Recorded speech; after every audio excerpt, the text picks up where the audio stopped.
잠언 25장 19절 말씀입니다.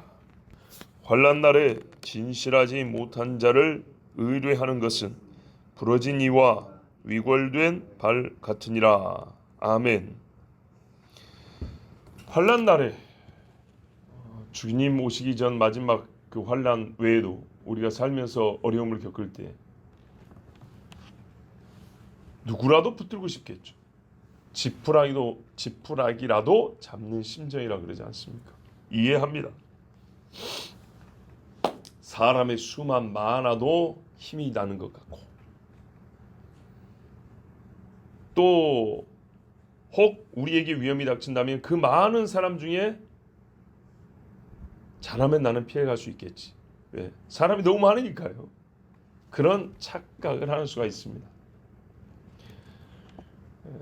이게 소용없는 게 남들도 나하고 똑같은 생각하거든요. 100만 명이 모여있다면 폭탄이 떨어지면 이 많은 사람 중에 꼭 나인데 떨어지진 않겠지.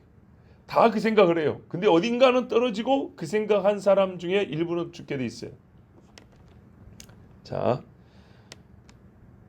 그러니까는 뭔가 이렇게 의뢰한다는 것이 사실 환난이라는 큰 재앙, 나의 모든 속으로 파고들고 내 주변을 다 장악하고 많은 그 엄청난 환난, 여기는 인간이 준비한 무엇이든지 아무 소용없다는 걸 아셔야 됩니다. 파도가 어지간히 있어야 큰 배를 타면 안전하죠. 만약에 100m, 1000m짜리 파도가 치면 배가 큰들 무슨 소용입니까? 바람이 어지간히 불어야 콘크리트 집이라도 좀 견딜만 하죠. 만약에 바람이 말이요, 산을 흔들하고 엎어뜨릴 정도로 큰 바람이 불면은 콘크리트 철근이 무슨 소용입니까? 이게 환난입니다. 마지막에 진짜 무서운 환난.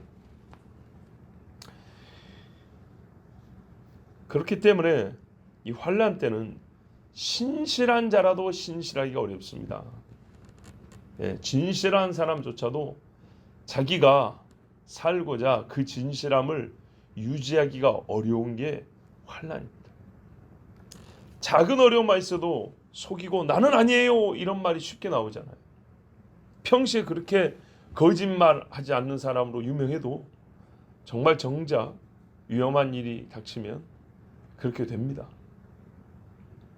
왜냐?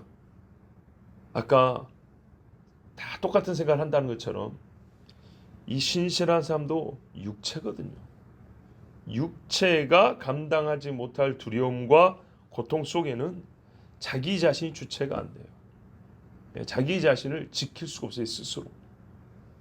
그래서 신실한 사람조차도 믿기가 어려운 것이 환난입니다. 그럴진데 신실하지 못하고 평시에 거짓말을 잘하는, 뭔가 사람이 진실함이 없어, 그런 사람을 어떻게 의지할 수 있겠습니까? 그 사람은 그때가 되면 나를 밟고 자기 코를 물 위로 내놓을 사람 아닙니까? 나를 밀어서 벽으로 삼고 다가오는 불길을 막을 사람 아닙니까? 그러므로 환난 날에 신실하지 못한 사람, 조금 더 우리가 말 그대로 진실하게 표현한다면 사람. 왜냐하면 신실한 자도 신실함을 잃게 돼 있거든요. 우리 하나님 뭐라 그랬어요? 내가 그 환난의 날을 감하지 아니하면 구원받을 육체가 하나도 없다 그랬어요. 인간입니다. 그러므로 솔직히 말해서 사람을 의뢰하는 것은 부러진 이로 입을 음식을 잘 씹어 먹겠다는 이 생각만큼이나 어리석고, 관절에서 빠져나가버린 발로 달리기 1등 해보겠다라는 이 야무진 각오보다 어처구니 없는 일이 되는 것입니다. 결정적인 순간에 힘을 빼내어 가버리는 사람, 평시에 그렇게 잘해요. 중요한 순간에 자기 역할을 부정하고 뒤로 빠지는 사람, 평시에도 조심하십시오. 사탕이 씹히는 순간 빠져버린 이, 이게 씹힐 때까지는 있어야 돼, 깨먹을 거 아니에요. 사탕을 앙한데 이빨이 빠져나가버린 거예요. 구덩이를 건너 이제 뛰어야 된단 말이죠. 자, 마지막 하나다고 점프하는 순간 발목 빼서 빠져나가 버렸어요. 자, 그런 사람, 평시에 조심하셔야 합니다. 이보다 더 험한 사람은 작정하고 배도한 사람이죠. 거기서 이 사람들도 보통 의지적으로 하는 것이지 무의식적으로 자기 의지 아닌 타의로 하는 건 아니에요. 자, 조금 이제 이 말씀을 좀 넓혀서 하나의 사건을 우리가 보면요. 열왕기하 18장인가 보면 히스기야 때 이야기가 나와요. 유다 왕 사네립이 쳐들어옵니다. 사네립이 쳐들어오는데 처음에는 이 히스기야가 사네립이 너무 강하기 때문에 자기 궁전에 있는 은하고 그 귀한 보석들아, 또 성전 벽에 입힌 금, 문에 입힌 금, 이제 오래돼 놓으니까 이게 퇴락하니까 다시 입히고 했단 말입니다.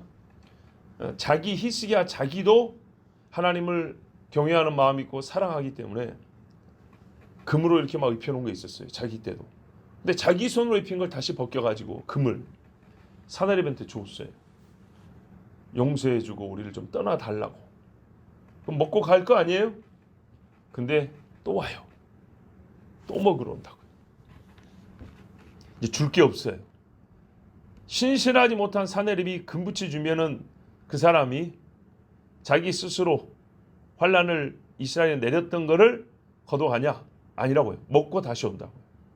그러니까 이스라엘이 이제 할 수 없으니까 야, 사네립은 이거 믿으려면 못 된다. 줘도 이거는 먹고 다시 올 놈이구나. 한번 해봤잖아요. 그래서 어떻게 했냐? 이제는 줄 재물을 어렵게 모았겠죠. 이제 애굽 왕에게 아마 작전을 좀 쓸 모양이었던 것 같아요. 요거를 이렇게 뒤로 했고 애굽을 해서 애굽에서 군대를 좀 보내가지고 도와달라고. 그런데 사네립이 알아버렸네요. 그래가지고 뭐냐면 야, 너 뭐 저 애굽 왕한테 뭐 저기 그 뭐 나를 좀 도와달라 그렇게 지금 말하려고 하는 거야? 야, 뭐 애굽이야 뭐 상한 갈대 정도죠. 애굽에 갈대가 많잖아요. 그러니까는 백향목도 아니고 갈대, 그것도 상한 갈대. 그까지 것들은 뭐 오나마나 아무것도 아니야. 이러니까는 이제 겁이 나가지고 히스기야가 이제 이러지도 저러지 못. 근데 히스기야 어떻게 얘기했습니까? 바로 여기서 하나님께 기도합니다. 사네립이 편지를 보낸단 말이에요. 뭐라면 아예 내가 이참에 북이스라엘을 멸한 것처럼 너희도 아예 그냥 싹 멸해버리겠다. 말 좀 줄 테니까 너희가 군사라도 거기 좀 태워보낼 수 있다면 내가 이해를 하고 우리와 싸울만 하다 하겠는데 너희가 내가 말 몇 필 준다고 거기 태울 군사라도 있느냐? 하면서 아주 조롱을 했어요. 그랬더니 히스기야가 이제 그때서 참 히스기야 믿음이 좋은데도 불구하고요.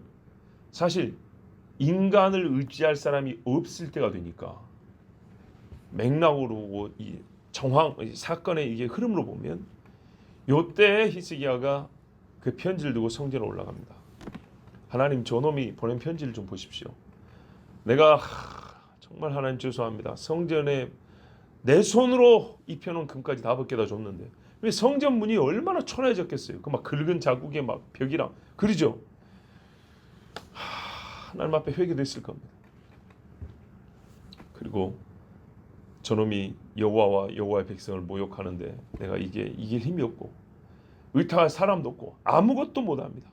하나님밖에 없습니다. 그러니까 어떻게 해서 하나님이 천사를 보내잡고 아수르 18만 5천을 쳐 죽여버린 거예요.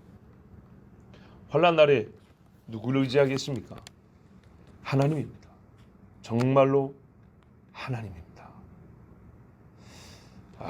엊그저께도 저희 집사람하고 차를 타고 하면서 그랬어요. 참 하나님의 섭리는 묘하고 너무 감사하다. 내가 차에 시동을 걸어놓고 자기가 오면은 출발하려고 딱 준비했는데 자기가 오다가 약간 주춤했다. 그게 한 1초예요. 1초. 약간 주춤하고 탔는데 스타트 하려고 할 때 그 1초 사이로 앞에 사람이 지나갔어요. 내 1초 빨리 출발했으면 그 사람을 부딪혔을 거예요. 참 놀랍지. 이게 이런 식의 일들 말이죠. 여러분 사람 하나 스치기만 해도 얼마나 일이 복잡한지 모릅니다. 누가 잘못했든지 간에 요러한 일들이 생활에 일주일이면 몇 건씩 나옵니다. 꼭 차가 아니라도 우리가 살면서 간발의 정말 0. 몇 초 정도 차이로 만일 저 일이 일어났으면 오늘 상당히 피곤한 하루가 될 뻔했는데 하는 그런 일들이 있습니다. 얼마나 감사한지 모릅니다. 매일의 이런 걸 우리가 경험하면서 하나님께 감사하고 주님이 보호하셨습니다라고 인정하는 고백을 해야 합니다. 이게 습관이 되고 이게 연단이 훈련이 된 사람한테 그보다 더 큰 일, 더 큰 일. 근데 이게 안 되면 어떻게 해요? 더 큰 일에 더 큰 사람을 찾고 더 힘든 일에 더 막강한 권력을 가진 사람을 찾고 어디 끈앞으로 없나 이렇게 찾게 돼 있어요. 그러지 말고 매일도 오시는 하나님을 생각하세요. 하나님 감사합니다. 도와주세요. 바울이요 뭐라고 말했냐? 고린도후서 1장 8절에서 10절. 형제들아, 우리가 아시아에서 당한 환난을 너희가 알지 못하기를 원치 아니하노니. 아시아하면 대표적으로 에베소를 우리가 떠올립니다.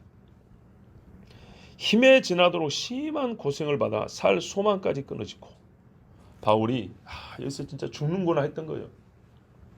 우리 마음에 사형 선고를 받은 줄 알았으니 이는 우리로 자기를 의뢰하지 말고 오직 죽은 자를 다시 살리시는 하나님만 의뢰하게 하심이라. 그가 이같이 큰 사망에서 우리를 건지셨고 또 건지시리라. 또한 이후에라도 건지시기를 그를 의지하여 바라노라. 아멘. 고린도서 1장 8절에 10절입니다. 지금까지 하나님이 내가 사형 선고를 받은 것 같은데도 건지셨고 앞으로도 건지시리라. 나는 그래서 하나님을 의지하여 바라노라. 이렇게 말했어요. 전에 들으신 대로 저희 아버지가 췌장에 뭐가 좀 있어요. 근데 정기적으로 검사만 하시고 수술이라든지 어떤 치료는 따로 안 하세요. 그래도 될 것 같고 별로 겁도 안 내고, 물론 겁을 아예 안 낸다는 말은 말이 안 되지만 처음에 뭐가 있으면 할 때는 굉장히 겁이 났지만 이게 그리 뭐 아주 위험한 건 아닙니다. 뭐 있긴 있지만 위험한 정도는 아닙니다 했지만 보통은 굉장히 신경 많이 쓰이죠. 근데 하여튼 그럼 뭐 괜찮다 그러고 지금 살고 계세요. 근데 우리 이제 장모님도 역시 췌장에 뭐가 있어요. 장모님은 결국에는 이걸 수술하기로 결정을 하셨다 그래요. 근데 얼마 전에 이제 동병상련이라고 같은 병을 앓는 사람들끼리 서로 마음이 통한다 그 말입니다. 장모님이 먼저 발견해서 진단을 받고 이렇게 하는 아버지한테 전화를 했어요. 사돈끼리 전화를 했어요. 뭔 대화를 하는지는 몰라요 저도. 근데 딱 한마디 전해들었어요. 장모님이 이랬대요. 그러니까는 사돈이니까 저희 아버지 장로님이잖아요. 야, 뭐라 그랬더라. 전화통화 한 번 한 다음에 야, 한 장로님하고 대화를 하고 이렇게 우리가 생활할 것 같으면 진짜 어떤 병이라도 다 금방 나아볼 것 같더라. 그렇게 대화를 그렇게 말씀을 했대요. 저희 집사람한테 한 말이에요. 장모님이 딸한테 한 말이에요. 너희 시아버지하고 전화통화 한번 했는데 이야,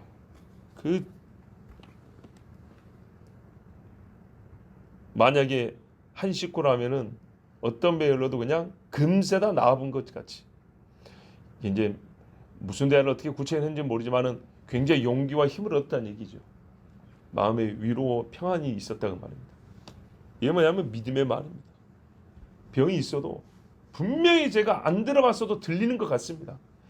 하나님이 우리의 생사복을 주관하시고 하나님이 지켜주시니까 너무 걱정하지 마십시오. 때가 되면 하나님이 다 치러주실 것이고 하나님이 부르시면 가면 될 거 아닙니까?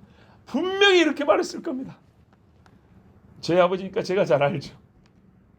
근데 그게 그냥 하는 소리 같으면 아이고, 또 자기 몸 아니라고 또 저렇게 말하네. 분명히 이런다고요. 근데 이게 정말 진실하게 하는 말은 어떻게 해요? 마음에 들어와요. 예. 결국엔 뭡니까? 사람을 의지하지 말고 하나님을 의지하라는 말씀입니다. 정말로 하나님을. 망망대해에서 작은 배를 타고 파도 속에 갈 때 정말 하나님 날 살려주세요 소리가 나오는데요. 사람을 의지할 수 없어요. 제 아무리 훌륭한 선장이 배를 몰아도 이제 저희는 섬 사람이니까 그런 경우 있잖아요. 사람을 의지할 게 없어요. 예. 다니엘과 친구들이 누구를 의지했습니까? 하나님입니다. 오직 여호와 하나님입니다. 시편 50편 15절에도 환난 날에 나를 부르라. 내가 너를 건지리니 내가 나를 영화롭게 하리로다. 아멘. 환난 날에 누구 부르라고요? 하나님 부르라고요. 저도 저번에 말씀드렸잖아요. 깊은 산속에서 혼자 저녁에 내려오는데 산이 1000m가 넘어요. 예, 거기서 내려오는데 짐승 소리를 들었다고요. 아주 날카로운 소리였어요. 뭔 짐승인지 알 수가 없죠. 예. 그때 그 전에 저희 아들이 물었다 했잖아요. 아빠가 칼을 갖고 다니지만 산에 위험하니까 칼을 갖고 다니지만 만약에 뭐 나타나면 어떻게 할 거냐? 개나 멧돼지나 이런 거 나타나면 어떻게 할 거냐? 제가 뭐라고 대답했다고 했죠? 그렇죠. 아들한테 그랬대요. 아빠가 아무리 운동신경이 좋고 아무리 힘이 세도 들짐승을 이기기는 어렵다. 진짜 천에 하나 만에 하나 한 방에 잘 찌르면 짐승을 이길 수 있을지 몰라도 정말 어려운 이야기다. 아빠는 이렇게 할 거다. 있는 힘껏 쥐야를 부를 거다. 그러면 하나님이 지켜주신다. 그러면 살지. 그렇지 않으면 다치거나 죽거나 그렇게 될 수밖에 없다. 맞지요? 맞아요. 그때도 그랬어요. 이 계곡 골짜기에서 막 시끄럽게 우는데 필요하면 영상도 보내줄 수 있어요. 내가 주 예수 그리스도만이 잠잠할지어다. 내가 여기서 찬송, 왜냐하면 거기가 제가 마지막 찬송 부르러 정해놓은 장소에 있어요. 내가 여기서 찬송 한 곡 부르고 내려갈 건데 네가 나를 방해하면 천사의 불칼에 네가 죽으리라. 보이도 않는 짐승한테 이렇게 크게 외쳤어요. 그리고 잠잠했어요. 진짜로 잠잠했어요. 그리고 무섭다고 내려오지 않고 거기서 찬송 불렀어요. 그때가 여러분 11월 달입니다. 11월 달 저녁이에요. 저녁. 길도 없고 사람들도 잘 안 가는 산이에요. 그리고 6.25 때 그 학살 현장에 있던 그 산이었어요. 그래서 어떤 사람들은 혼자 가면 귀신 봤다는 산이에요. 안개 막 정말 가득이 왔고요. 봉우리가 3개인데 하나는 안개 때문에 길을 잘못 들었고 가지도 못하고 2개만 가서 기도하고 거기서 찬송하고 성경 암송하고 외치고 사람이 없으니까요. 그 1200m 고지를 갔다 오는데 딱 2사람 왔어요. 그것도 한 팀으로 온 2사람. 나 혼자 정말. 그런데 얼마나 몸도 지치고 참 그 안개가 쫙한데 밑에 보이지도 않고 누가 나 있는지도 몰라요. 얼마나 참 불안하려면 한도 끝도 없어요. 길도 없고 이 서울 근방의 산들은 사람들 많으니까 정비가 잘 되고 거의 정비가 안 됐어요. 몇 번 넘어지고 길이 막 꺼져버리고 또 가을이가 낙엽이 떨어졌는데 낙엽이 젖어 있으니까 오르기도 어렵고 내려기도 어렵고 굉장히 어려운 곳이었어요. 그런데 일부러 갔다니까요. 보니까 거기 귀신 나타난다 해갖고 하필 귀신 나올 만한 날에 간 거예요. 그랬으니 진짜 하나님 외에 누구 의지할 분이 있습니까? 그 산속에서 죽음들 누가 알겠어요. 그래서 정말 예수 이름을 명령하고 찬송 그냥 사람 없으니까 원 없이 부르고 외치고 그리고 내려왔습니다. 사도행전 2장 19절 21절에도 또 내가 위로 하늘에서는 기사와 아래로 땅에서는 징조를 베풀리니 곧 피와 불과 연기로다. 주의 크고 영화로운 날이 이르기 전에 해가 변하여 어두워지고 달이 변하여 피가 되리라. 정말 환난의 날이죠. 누구든지 주의 이름을 부르는 자는 구원을 얻으리라 하였느니라. 아멘. 그날을 바라보면서 아직 이 재앙이 오지 않은 때 베드로가 2000년 전 예루살렘에 모인 하나님의 백성들 이스라엘과 또한 절기를 지키는 사람들에게 선포한 말씀입니다. 그러므로 여러분 항상 주를 신뢰하고 환난 날에는 오직 주의 이름만 부르십시오. 하나님만이 우리의 구원이십니다. 기도하겠습니다. 아버지 하나님 감사합니다. 오늘도 우리를 사랑하셔서 빗길에 안전하게 하시고 빗소리에 잠이 잘 들게 하여 주시고 몸에 피곤하고 연약한 부분을 또 강하게 하여 주셔서 우리가 일어나 하나님께 나오게 해주셔서 감사합니다. 우리의 귀가 어둡지 않아 주의 말씀을 듣게 하시고 우리의 마음이 다치지 않아 주의 말씀을 받게 하여 주시고 주여, 우리의 생각이 굳어 있지 않아 여호와의 말씀을 따라 순종했구나 하는 의지의 변화를 주셔서 감사합니다. 오늘 하루도 하나님께서 매 순간마다 도우시는 것을 체험하고 인정하며 시인하며 찬송케 하여 주시옵고, 이 일이 쭉 계속되어 환난 날에도 오직 여호와의 이름을 불러 구원받는 주의 백성들 되게 하여 주시옵소서. 우리 주 예수 그리스도 이름으로 기도하옵나이다. 아멘.